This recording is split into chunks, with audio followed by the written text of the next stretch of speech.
इसलिए 2 घंटे 12 मिनट से तू इस आचार्य के भाषण पर ना आए। जा, आटा खत्म हो गया, 1 किलो आटा लेके आ जा। ताऊ रुक जाइए, बस थोड़ा सा और, वीडियो खत्म होने वाली है। अबे ताऊ से जवान लड़ाता है, क्यों सुन रहा है इसके भाषण तू? ये तो बैठ के बस बोल रहा है, बोलने से थोड़ी होता है कुछ। जब बाहर निकल काम कर। दोस्तों, हम में से बहुत से लोग इन ताऊ की तरह आचार्य प्रशांत पर ये आरोप लगाते हैं कि आचार्य प्रशांत तो बस भाषण देते हैं। कुर्सी में बैठकर भाषण तो कोई भी दे सकता है, इसमें कौन सी बड़ी बात है। अब दोस्तों, यहाँ पर क्वेश्चन ये उठता है कि क्या वाकई में आचार्य प्रशांत कुर्सी में बैठकर बस भाषण दे रहे हैं? क्या वाकई में भाषण देना एक नीचा काम है? क्या इससे कोई भी बदलाव किसी में नहीं लाया जा सकता? दोस्तों, इस वीडियो में हम ताऊ की इसी बात पर क्वेश्चन मार्क लगाएंगे और साथ ही ये भी जानेंगे कि स्वयं आचार्य प्रशांत इस बारे में क्या बोलते हैं।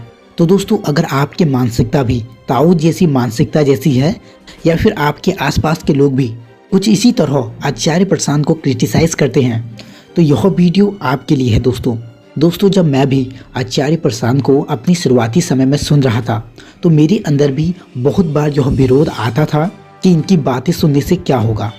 तो दोस्तों, सबसे पहले हमें खुद को यहाँ पर करेक्ट करने की ज़रूरत है, क्योंकि आचार्य प्रशांत जो बातें बोल रहे हैं वो बस भाषण मात्र नहीं है दोस्तों। उनकी बातों के लिए जो रेलेवेंट शब्द यूज हो सकते हैं वह हो सकते हैं विजडम टॉक या फिर सत्संग, यानी कि ऐसी वीडियोज़ या बातें जो कि आपके माइंड को, आपके मन को सत्य के निकट लाती है।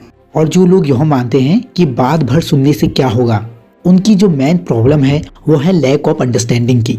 दरअसल सच्चाई यह है कि हमें यह पता होता ही नहीं कि विचारों का बातों से क्या संबंध होता है और बातों का हमारे कर्मों पर और हमारे पूरे व्यक्तित्व में क्या प्रभाव पड़ता है। हमें तो बस ये लगता है कि हम जो काम कर रहे हैं वो बस हमने ऐसे ही हवा में चुन लिया है। पर दोस्तों, यहाँ पर हमें समझना होगा कि हम जो भी काम करते हैं वो हम इसलिए करते हैं कि हमारे पास उस प्रकार के विचार मौजूद हैं। और विचार कहाँ से आते हैं? विचार आते हैं हमारी संगति से, चाहे वह किसी व्यक्ति की संगति हो, किसी किताब की संगति हो या किसी भी चीज़ की संगति हो। अगर वह हमारे मन का विषय बन चुका है, यानी कि हमारे मन में जो विचार है अब वो भी वैसे ही होने लगेंगे। कि यहाँ से हमें यह बात समझ में आई कि अगर किसी व्यक्ति को एक सच्चे तरीके से बदलना है, आप उसके मन में बैठे विचारों को ही बदल दीजिए दोस्तों। सोचिए दोस्तों कि कोई व्यक्ति रेपिस्ट क्यों बनता है? क्या आपने कभी इस पर विचार किया? अब दोस्तों, यह तो संभव है नहीं कि जिस समय एक रेपिस्ट ने रेप किया केवल वही पल उसके लिए जिम्मेदार था।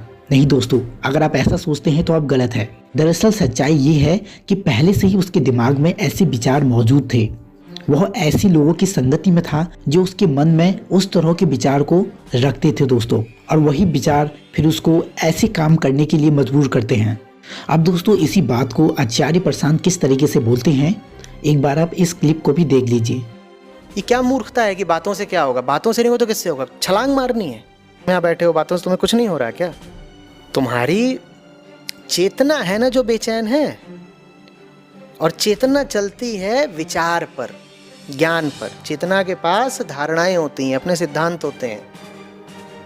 चेतना के पास, उदाहरण के लिए, ये मोबाइल फ़ोन या ये मेज़ नहीं होगी। चेतना के पास ये विचार है कि मेरे पास मोबाइल फ़ोन है या मेरे पास मेज़ है। तो चेतना में तो बातें ही होती हैं ना।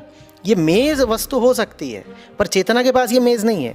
चेतना के पास एक बात है। क्या बात है? ये मेज़ मेरी है। तो हम बातों में ही जीते हैं भाई।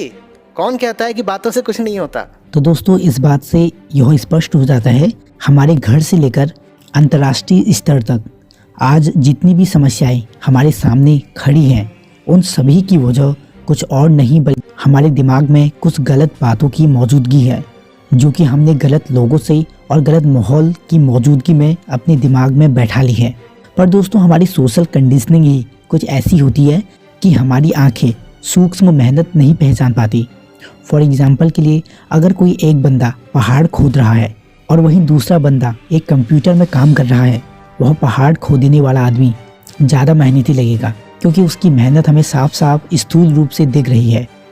पर दोस्तों, बिना विचारों की सफाई के अगर आप युद्ध के मैदान में उतर जाएंगे तो आप चाहोगे अच्छा करना, पर वो उल्टा हो जाएगा दोस्तों, क्योंकि आपके विचारों में शुद्धता है ही नहीं।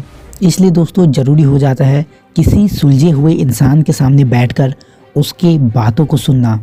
और आज आचार्य प्रशांत एकमात्र ऐसे सच्चे धार्मिक और आध्यात्मिक गुरु हैं जिनकी बातें लोगों के जीवन में एक सच्चा और गहरा परिवर्तन ला रही हैं। आचार्य प्रशांत जिस रूम में रहते हैं उस रूम में कम से कम 3000 से भी ज़्यादा किताबें मौजूद हैं। तो क्यों नहीं सुने ऐसे व्यक्ति को दोस्तों, जिसके पास हर दिशाओं का ज्ञान है, विज्ञान से लेकर अध्यात्म और अध्यात्म से लेकर धर्म। फाइनली ये कहना चाहता हूँ कि जो लोग कहते हैं कि आचार्य प्रशांत बस बातें ही करते हैं और बातों से क्या होता है, उनके लिए सबसे पहली बात ये कि हम बातों में ही जीते हैं और बातें ही सब कुछ होती हैं दोस्तों। और नंबर दूसरी बात, किसी को कुछ समझदारी वाली बात बताना ये अपने आप में एक बहुत बड़ा काम होता है दोस्तों। और तीसरी और आखिरी बात ये कि आचार्य प्रशांत बस बोलते ही नहीं रहते बल्कि उन्होंने करा भी है और आज भी वे छात्रों के अलावा संस्था के कामों की जिम्मेदारी उनके सर पर है। सो आई होप आपको ये वीडियो अच्छी लगी होगी। कमेंट बॉक्स में आप अपना कोई क्वेश्चन या फिर सुझाव लिख सकते हैं।